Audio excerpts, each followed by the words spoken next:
So we already did evaluating numerical expressions. Now we're gonna evaluate algebraic expressions. A variable is a letter used to represent an unknown value. An algebraic expression contains at least one variable and one operation. So we did numerical expressions that didn't have any variables in it. It had numbers and operations. Now we are going to do algebraic, which means there should be at least a variable and an operation in it. Reminder, we've talked about this for a few lessons. To evaluate means to find the value of. Here is the new thing. We are substituting. So to substitute is to put in place of something. So in algebra, substitution means to put numbers where the variables are, right? If we think about a substitute teacher, they are taking the place of the teacher. For algebra, we're putting numerical values into where those unknown variables are. So what are the steps? First, we're going to rewrite the problem by replacing the variables with the given values. Then we're going to use the order of operations to evaluate, okay? So for these problems, it says evaluate if x is 6, y is 5, and z is 10.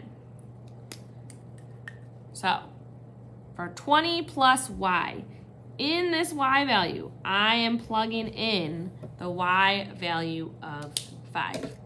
So I'm going to rewrite the 20. I'm going to bring down the plus. Instead of writing y, I'm going to write that y is 5. So I'm just putting a 5 where the y was. Now, in terms of order of operations, all that we have is 20 plus 5. So I'm just going to add 20 plus 5, which is 25. Number 2, if you want to put a star next to this, this is where people start making mistakes. So again, I'm going to plug in, we have an x value here. I'm going to plug in the x value of 6. The most common mistake we will see people make is they'll say this means 76. When we have a number next to a variable, we're not just writing it as a 2-digit number. That is wrong. This means 7 times the x value. So I'm going to show this as 7, and I'm going to use parentheses to show multiplication. So 7 times our x value of 6. So when I'm calculating this, 7 times 6 is 42.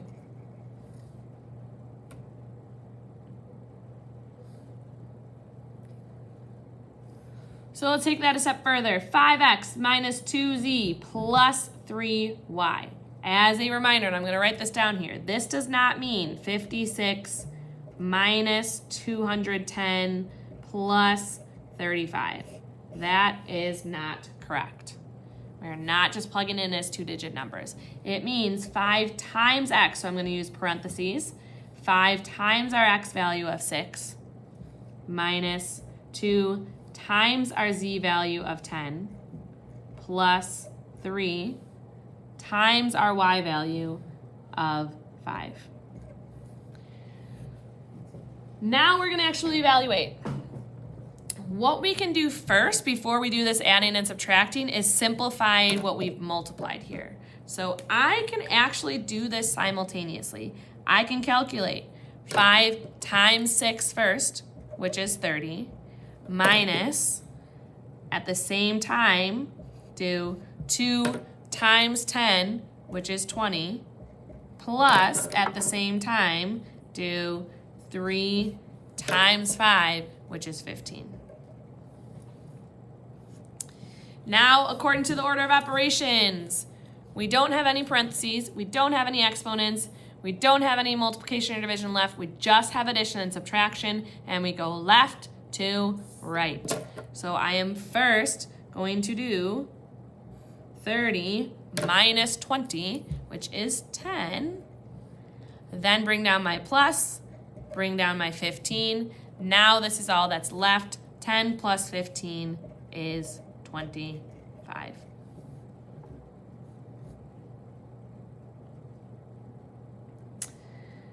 Okay, number 4.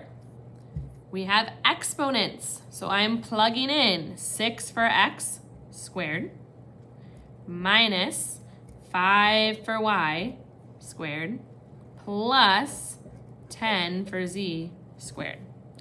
Just like I was able to simultaneously do my multiplication for where I substitute, I can simultaneously do my exponents. So I can first do 6 squared, which is not 6 times 2, it is 6 times 6, which is 36.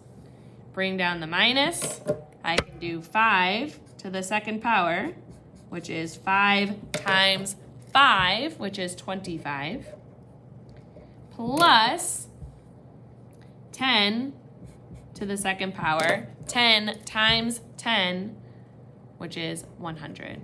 Or their second power should have 2 zeros.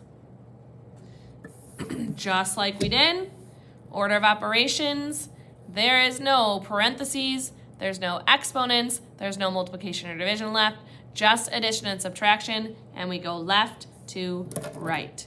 So I need to start on the left here with 36 minus 25, which is 11. Bring down the plus, bring down the 100. 11 plus 100 is 111. Let's look at another set of numbers. So A is 6, B is 4, C is 10. 5C minus 3A plus 5B. So it's not 510, it's 5 times 10. Minus not 36, 3 times 6. Plus not 54, it's 5 times 4. And just like we did on the back, we can do these simultaneously. I'm going to multiply 5 times 10 is 50. Bring down my minus. 3 times 6 is 18. Bring down the plus. 5 times 4 is 20. Order of operations, there's no parentheses, there's no exponents, there's no multiplication or division, there's just addition and subtraction. We're gonna go left to right. 50 minus 18 is 32. Bring down the plus, bring down the 20. That's all that's left, so 32 plus 20 is 52.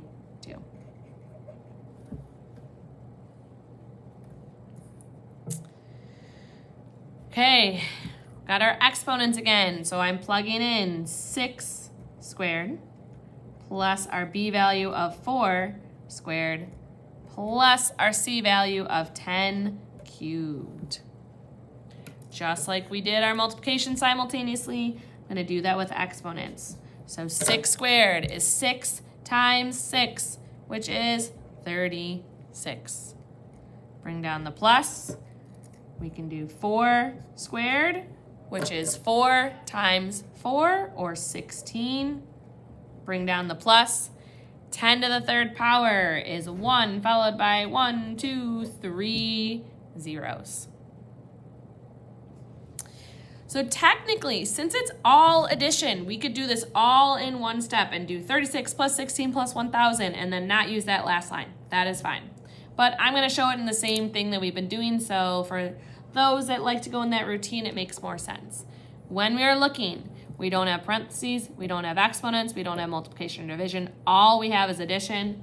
So starting on the left, if I do 36 plus 16, I get 52. Bring down the plus, bring down the 1,000. And then all that we have left is the addition. So we're just going to add 52 plus 1,000, which is 1,052.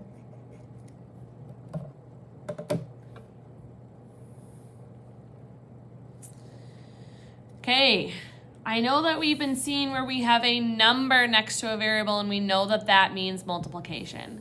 Same thing applies here for A, B. That does not mean our A value of 6 and our B value of 4 makes this number 64. That is wrong. This means A multiplied by B. So I'm going to write my A value of 6 and I'm going to use parentheses to show multiplication, and I'm plugging in my b value of 4. So this is not 64, it's 6 times 4, which is 24. So let's look at it with this problem here, okay?